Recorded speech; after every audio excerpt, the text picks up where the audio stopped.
Social মিডিয়ার একটি পোস্টকে কেন্দ্র করে সাইবার ক্রাইমে অভিযোগ দায়ের করলেন পৌরসভার চেয়ারম্যান কৃষ্ণেন্দু নারায়ণ চৌধুরী। অভিযোগ কালীতলা এলাকার বাসিন্দা কাজল গোস্বামীর বিরুদ্ধে। জানা গেছে, সম্প্রতি সোশ্যাল মিডিয়ায় কাজল গোস্বামী একটা পোস্ট করেন। সেখানে তিনি লেখেন, ইংরেজবাজার পৌরসভার 100 কোটির অধিক আর্থিক লেনদেনের সঙ্গে যুক্ত সবচেয়ে বড় দুর্নীতির সামনে আসছে, নজর রাখুন। এই পোস্টকে ভিত্তি করে পৌরসভার পক্ষ থেকে সাইবার ক্রাইম শাখায় অভিযোগ দায়ের করা হয়েছে। এই বিষয়ে কাজল গোস্বামী জানান, যথাযথ প্রমাণ ও তথ্য প্রমাণ নিয়ে তিনি সাংবাদিকদের সামনে বিষয়টি তুলে ধরবেন।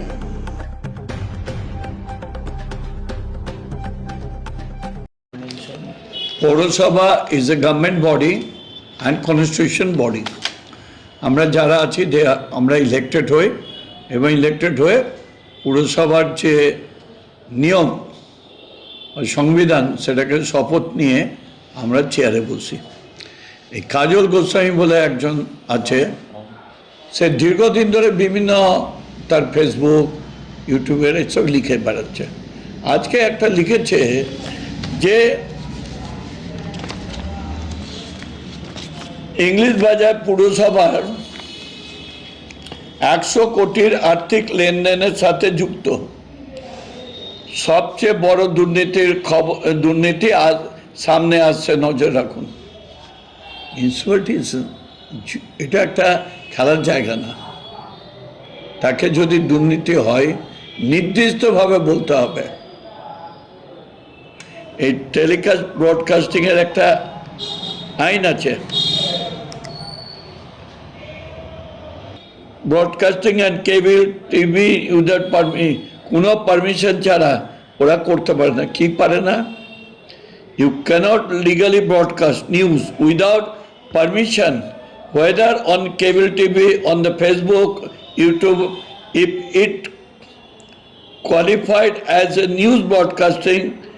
Here's the clean practice and breakdown of this India. কি হবে? যে চ্যানেল সিজ হবে, হেভি পেনাল্টি হবে, ক্রিমিনাল কেস হবে, কেবল অপারেটর লাইসেন্স ক্যান্সেল হবে। উনি দিয়ে দিলেন। আমরা সাইবার ক্রাইমে ওর বিরুদ্ধে একটা কমপ্লেন করেছি। নেক্সট টাইমে এই যেটা আপনাকে দেখালাম ব্রডকাস্টিংয়ে, সেই কমপ্লেনটা তার বিরুদ্ধে হবে। উনি তো নিজের সোশ্যাল পোস্টে পোস্ট করছেন। হ্যাঁ, উনার ইসে পোস্ট করেছেন ফেসবুকে, আমরা সেটাতে উনি মাঝে মাঝে দেখছি পোস্ট করছেন সোশ্যাল মিডিয়ায়। প্রচুর যা পাচ্ছে তাই। ও আইন তো জানে না। আইন জানবে তবে তো এগুলা পোস্ট করা, এটা ব্যান্ড পারে না। তাকে নিশ্চিতভাবে তথ্য দিয়ে দিতে হবে, আর তাছাড়া গভর্নমেন্টকে আগে কমপ্লেন করতে হবে যে এই তথ্য আমার কাছে এসছে, এটা দুর্নীতি হয়েছে। গভর্নমেন্ট অ্যাকশন নিলে তবে সেটা বলতে হবে, তার আগে পারবে না। বলছি, আপনার বিরুদ্ধে কৃষ্ণেন্দু নারায়ণ চৌধুরী অভিযোগ করেছে সাইবার ক্রাইম অফিসে। কি বিষয়টা নিয়ে কি শুনেছেন? এখনও আমি জানতে পারিনি, কারণ সাইবার ক্রাইম থেকে কোনো নোটিশ বা কিছু আমাকে এখনও কোনো খবর আসেনি। কিন্তু আপনাদের সংবাদ মাধ্যমের মাধ্যমে আমি জানলাম, এবং একটি ভিডিও দেখলাম, একটি লোকাল পোর্টাল করেছে, সেখানে একটি আজকে পোস্ট ছিল আমার, যে ওই 100 কোটির দুর্নীতির একটা অভিযোগ পৌরসভার বিরুদ্ধে। তো এটি কোনো গিমিক বা হওয়ার উপর নয়, যে ভিত্তিহীন কোনো দাবি। যেহেতু সমাজসেবী হিসাবে মালদাতে আমি একটি পরিচিত নাম, সাধারণ মানুষ অধিকারের জন্য আমার কাছে আসে, এটা নতুন নয়, দীর্ঘদিন ধরে।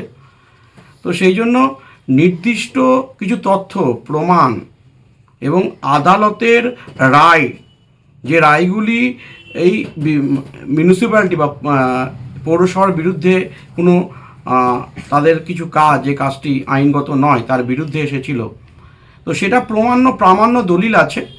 তো সেই কেসটিকে দেখার পর আমি দেখেছি যে জনসাধারণের সঙ্গে এই এত বড় অন্যায়, এত বড় এটা অন্যায় যেটা হয়েছে, সেই অন্যায়ের বিরুদ্ধে জনস্বার্থ মামলার কথা শুধু ভাবছি না, এর সঠিক বিচার হওয়া চাই। এবং এখানে কোনো নির্দিষ্ট চেয়ার বা নির্দিষ্ট ব্যক্তির বিরুদ্ধে লড়াই নয়, এটা প্রাতিষ্ঠানিক লড়াই। সেই সময় যারা দায়িত্ব ছিলেন, এটা 22-এর ঘটনা, সেখান থেকেই পার্সোনাল যে ভুল কাজটা চলছিল, সেই কাজটা কোর্টের ডিসিশনের পরও এখনও পর্যন্ত শুধরে নেওয়া হয়নি।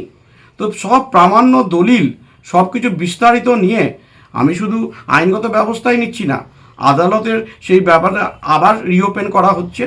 পুলিশি ব্যবস্থার জন্য অনুরোধ করব এবং তদন্তের জন্য বিভাগীয় সকল স্তরে দিব, মুখ্যমন্ত্রীকে এই বিষয়টি জানাবো। এবং সব কিছু থেকে যা জানা যাচ্ছে, যারা এই বিষয়টি এনে দিয়েছেন কাগজ, যারা সেই তথ্য করেছে, সেই অ্যামাউন্টটা লেনদেনের যে মানে অঙ্কটা যার এগেনস্টে এই স্ক্যামটা হয়েছে সেটা 100 কোটির উপরে। কিন্তু সেই যে অর্থটা পেয়েছে সেই অর্থটাও কিন্তু প্রচুর, সেটা কয়েক কোটি। মানে কোন বিষয়টার উপর, মানে কোন বিষয়ে? এই বিষয়ে এখনই আমি যেহেতু বিস্তারিত দেবো না, কারণ যেহেতু এখনো পর্যন্ত আমি সাইবার ক্রাইম থেকে নির্দিষ্টভাবে নোটিশটা পাইনি। তা পাওয়ার পর অবশ্যই তথ্য প্রমাণ নিয়ে পুলিশি ব্যবস্থা, মানে আমি ওনার বিরুদ্ধে আইনানুগ ব্যবস্থা নেওয়ার পর এবং ওনার এগেনস্টে অবশ্যই এফআইআর হবে।